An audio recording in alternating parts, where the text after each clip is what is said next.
Hashtag Doggy People with Phil Lassman. Welcome to another edition of Hashtag Doggy People, the show about life, love, and of course dogs. Now, this week it's also about pet theft.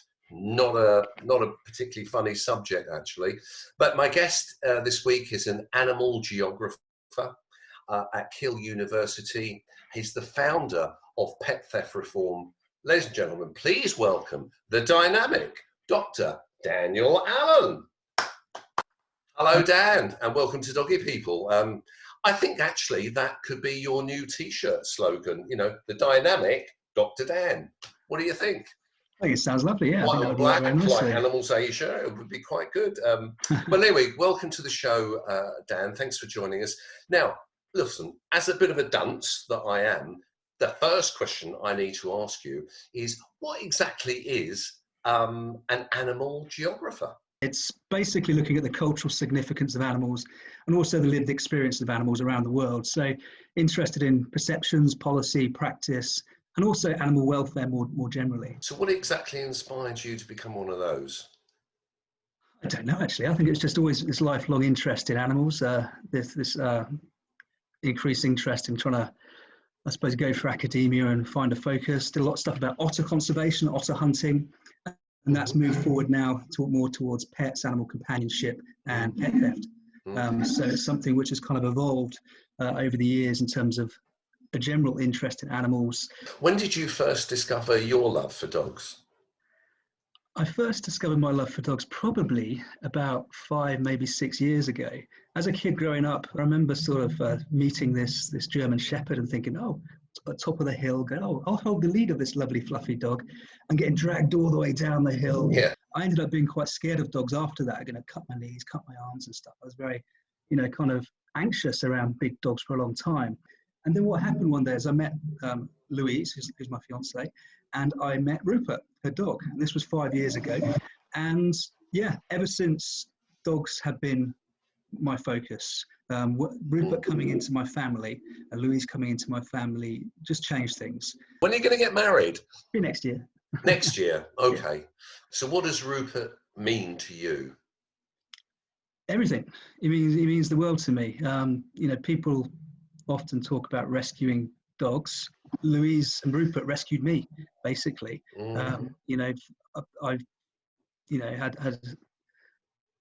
I've been in a place where it wasn't particularly a good place at the time and met them, and my life's just improved no end. Thank you for sharing that with us. I really appreciate that, because in fact our stories are quite similar, because until I met, I wasn't the happiest person until I met Ira. And as it happens, a lot of our viewers are very familiar. This is Monty, and he was very much the focus for Ira starting All Dogs Matter.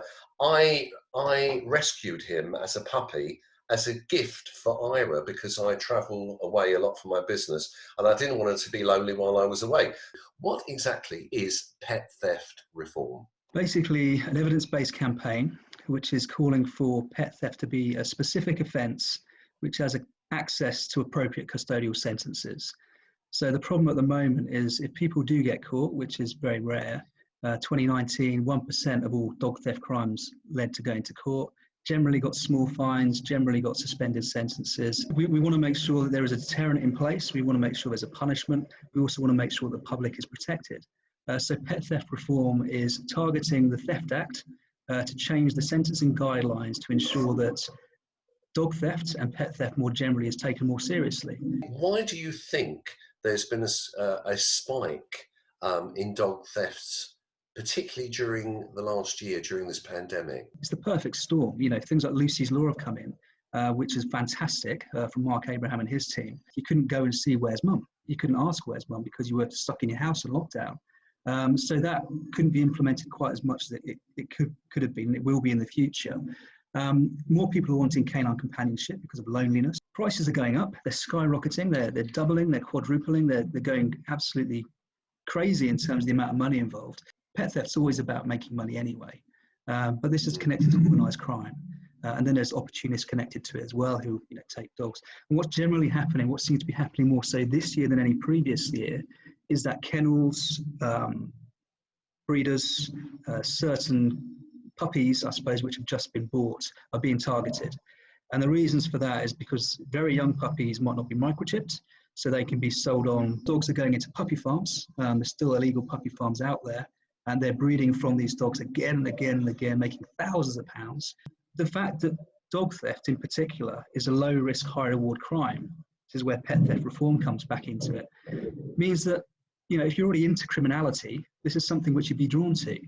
In an ideal world, how will we remedy this? The answer obviously must be microchipping at the earliest stage and scanning at the earliest stage. Microchipping is really important.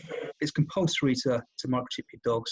If it can be at an earlier age, that might be something which could be done, but I don't know about that. The other thing is obviously to make sure your microchip details are up to date. So if you move house, change the details. The other thing is then to make sure that you know, the authorities actually scan the damn things. What's the point of having microchip pets if it's only optional to scan? The other thing we're campaigning for, again, this is with Debbie Matthews, it's with Beverly Cuddy, to make chips count. We've got another government petition. It's basically an extension of Fern's Law, which will ensure that, you know, vets have the legal obligation to scan any dogs that come to their veterinary practice at the first appointment, but also there's a centralized database whereby the authorities, not the public, the authorities, so the police, so veterinary practices, councils and so forth, can access it to see if there are stolen and missing pets. Because at the moment, that's not happening everywhere. Now, I know that you're working hard with the government. What's the status at the moment? Are we going forwards? Are we static? Or are we, God forbid, going backwards? It is remarkably frustrating that the Stolen and Missing Pets Alliance have been lobbying for this in terms of, you know, getting a specific offence for pet theft since 2014. 2021 now. We're getting positive noises from the Lord Chancellor, who's talking with the Sentencing Council to change the sentencing guidelines. So positive things are happening. We've got Tom Hunt, we've got Gareth Johnson, Ian Duncan Smith, all in support of pet theft reform, and lots of cross-party support. So I think that's something which will be happening. We need to be positive about this. As you say, we need to work and engage with MPs. We need to work with the government. We need to work with the police to ensure that we can actually make this happen. In the past few weeks, we've had confirmation again from Kennel Club, and we've got confirmation again from Battersea to say they support pet theft reform. I've got a meeting later on today with Blue Cross as well, so fingers crossed they also come on board and publicly make that support. How can the public get involved with you and help to encourage pet theft reform? The first way is to engage with your MPs. I think get in touch with your MPs, say you're concerned about dog theft, tell them about pet theft reform and ask them to support it. The more MPs that support it, the more quick, I suppose, the more efficient we're going to be in terms of making these changes. There's government petitions, they're always very important. There's the, I said, Make Chips Count petition at the moment, which is about microchipping. There's a dog theft petition at the moment, which we're promoting, pet theft reform are promoting. That's by Hannah Louise Goldstraw. That's looking specifically at dog theft. It's got over 130,000 signatures already. We want that to be the highest signed pet theft reform petition that's gone through the government. How is your campaign funded? Kindness. You mean donations from the public, generosity? It hasn't been to date. It's basically out of our own pockets. I'm sure that the general public, you see, especially with me ringing the bell, they know now when I ring my big bell, it's time to dig in. I'm only doing it for one reason. That's to try and help raise some money for all the charities who are suffering horrendously. Do you have patrons of your campaign? Any famous celebrity patrons? We have team members at the moment. So we've got Mark Abraham. We've got he's a celebrity. He's Professor John Cooper QC. We've got Beverly Cuddy, Debbie Matthews. Debbie, yes. We've got team members such as Richard Jordan, Arnott Wilson, Jane Hayes, Wayne May. I'm going to forget people, but there's lots of team members. You need the doyens. You need Sir Peter Egan and Ricky Gervais. I mean, he's everywhere on everything. Along the way, there's been massive celebrities. Ricky, Peter Egan's amazing. He is gorgeous. Probably the kindest person that I know in animal. I know generally, I would say animal advocacy, but just generally. Lots of celebrities have been very supportive. Dermot O'Leary, Miranda Hart, again, I'm going to forget people, Chris Packham, Brian May, all of these people have helped with the petitioning. They've all helped get the signatures, the public as well. Every single share, every single like, every single signature helps. Obviously, what you're doing with Doggy People, it's so good, it's so positive. It's providing that platform whereby those that may not be seen by certain members of the public are seen, and then get that kind of recognition, and they get that appreciation and support. I identified with the fact, as you've just very kindly said, that you know, there are so many unsung heroes in the world of animal welfare that don't get a chance to come on screen and put their case forward, and they're doing such great work behind the scenes. I would like to take the opportunity to ask more people to engage with all of the guests that have come on to Doggy People, because the whole idea is just simply to raise awareness of their causes and their charities. What advice can you give to people to protect their dogs from being stolen? Don't leave your dog unattended, whether it's outside shops. Don't leave them in cars, full stop.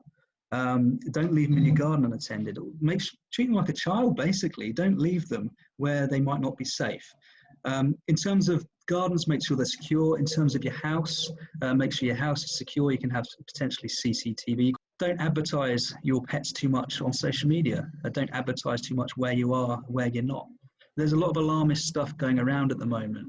And if you think about the numbers, they are increasing, but they are relatively small in relation to the number of dogs that are pets in the country.